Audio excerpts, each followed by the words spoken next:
Hey there everybody, welcome to filming setup number, I've lost count. Also, we're going to ignore the hat. Having a bad hair day, this is what we're working with. I'm sticking to the twice a month posting schedule because that seems to be really working well for me. It's giving me more time to work on ideas and more time to work on videos for you guys. Going forward, I'm not going to say it's a complete shift in my content, but going forward I'm probably going to do either equal amounts of bookish content to stationary content, or we might do a little more shift onto the bookish content, only because it's what I'm doing right now. It's what I'm more interested in, and I'm running out of ways to make ink swatching seem interesting. So welcome to another bookish video. Today we are doing the anti-TBR tag challenge video. I don't know.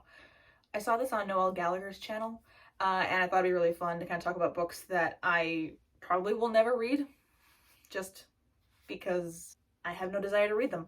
I'm going to put all of the questions in the description underneath so you guys can all answer them if you want to, or you can follow along, do whatever it is you want to do. That as I talk about books that I will never read.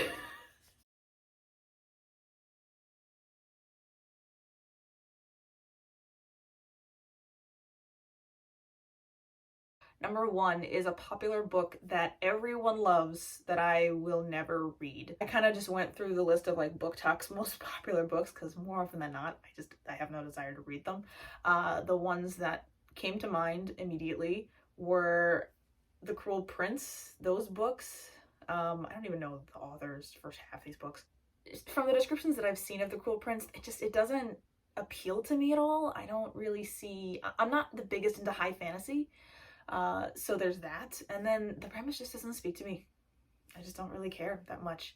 Same goes for From Blood and Ash. That one, again, with the high fantasy, I don't really care that much for the genre.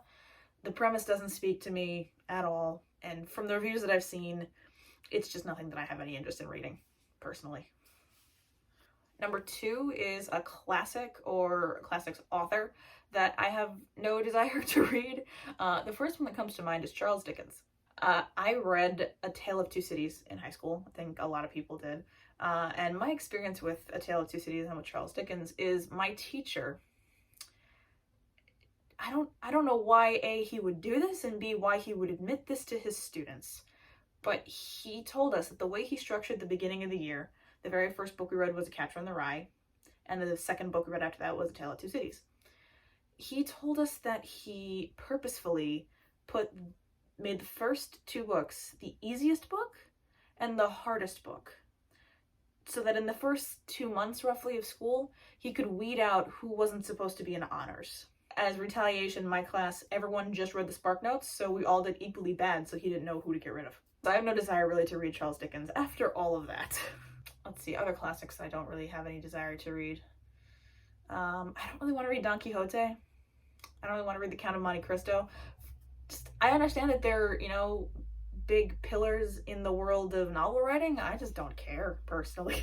I don't care. I'm not the biggest fan of classics, and I think that's okay. You don't have to be a fan of classics in order to really enjoy reading. You can enjoy reading what it is you like to read. So I don't see it as a bad thing that like these big pillars of classic literature are just nothing that I have any interest in reading. All right, number three is an author whose work I have no desire to read, and also additionally it had a problematic author if I wanted to combine them into one. Because there's no author that, sight unseen, I'll say, oh, I'll never read any of their work. I don't like to say that because that kind of puts me into a box. But problematic authors, I can say that till the cows come home. The one that came to mind when I saw this initially was J. Kristoff. I have no desire to read anything by this person. He seems like not a nice person. His works seem very problematic from what I've seen. And again, with high fantasy, I just have no desire. That's going to be a theme. High fantasy is just not a thing that I can really get into, no matter how much I try. I will say, no matter how much I try, high fantasy just isn't for me. And that's okay. But yeah, J. Kristoff, there seems to be a lot going on with that guy. So I'll leave his books to people that will enjoy it, and I'll go read the stuff that I want to read. Number four is an author whose work I've read a couple or some of, and I just don't want to read again. This one, I came up with Helen Huang. She wrote The Kiss Quotient, which is a very popular book in BookTube and Book Talk. Nothing against her. I thought her writing was very good, and I did like the book that I read. I don't have any desire to read it. I'm not as invested in the world, the universe that she's created. There was no LGBTQ representation in a modern book, which at this point I just find odd. I understand that there are groups of people that they just will not come in contact with a member of the LGBT community. But I mean, at this point, I expect at least one.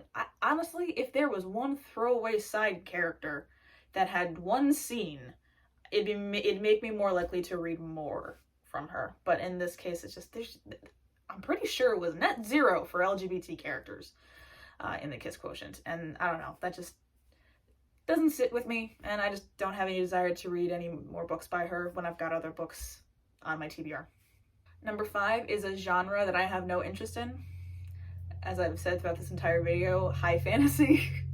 I've tried. I can't seem to get into it, and I don't really have any desire to try, personally.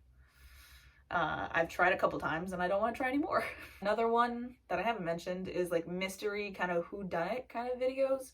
I don't mind thrillers. I would like to get more into thrillers, but like private investigation, murder mystery kind of books are not usually my thing. So I've got nothing wrong with intrigue and things like that, but just like, you know, someone dies at the beginning of the book and the whole book is figuring out who it is. I'd rather watch that as a show. I feel like that's more of a visual medium than a literary one. So it's just not my thing. Number 6 is a book that I own that I will never read. I don't know why I bought this. The book is Shiver by Maggie Stiefvater. And I know that the Raven Cycle is a series that people really like, and they seem to like that over the Shiver series. I really don't know why I bought it. Especially now, I don't read that much YA anymore. I bought this a couple years ago, which maybe I read more YA back then, I don't remember. It's odd that I bought it at all, other than I'd heard it was good, and I had a gift card, so I bought it. Nothing against it. It's been sitting on my shelf for at least 4 years. I think I've tried to read it once. I think I read one chapter. A lot of these I feel like I can't say other than it's a gut feeling that I just probably will never read them.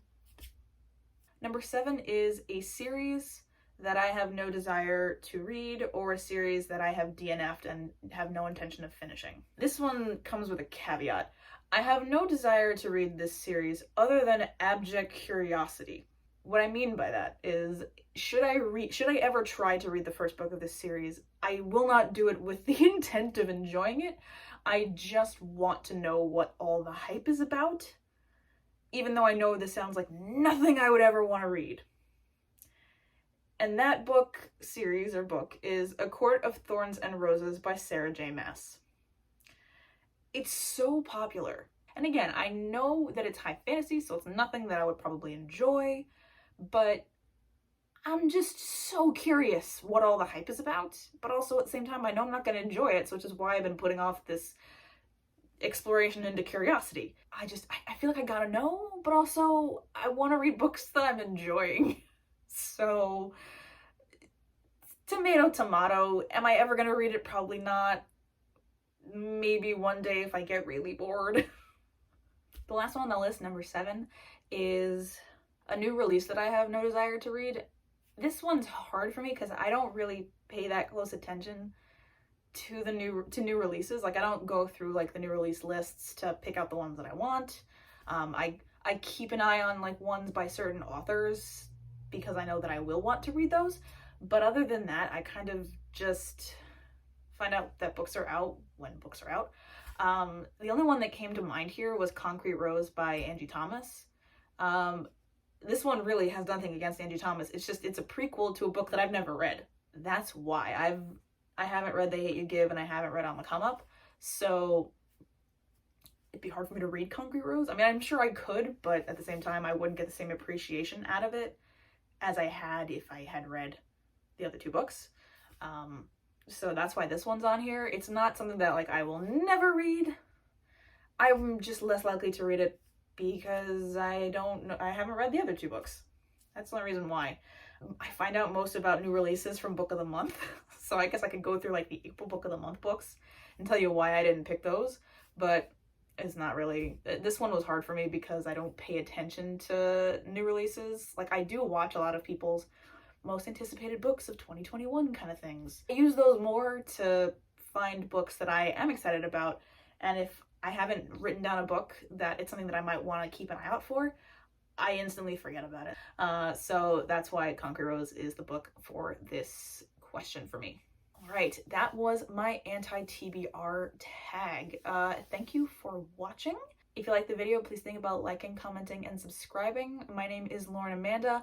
I make new videos twice a month on the 1st and the 15th of every month. Sometimes they're about stationery, fountain pens, and ink. Sometimes they're about books. So if that's something that you think you would like to watch on the regular, please think about subscribing. Let me know what you think in the comments. And if you feel like answering these questions, I'll leave them in the description so that you guys can follow along with me.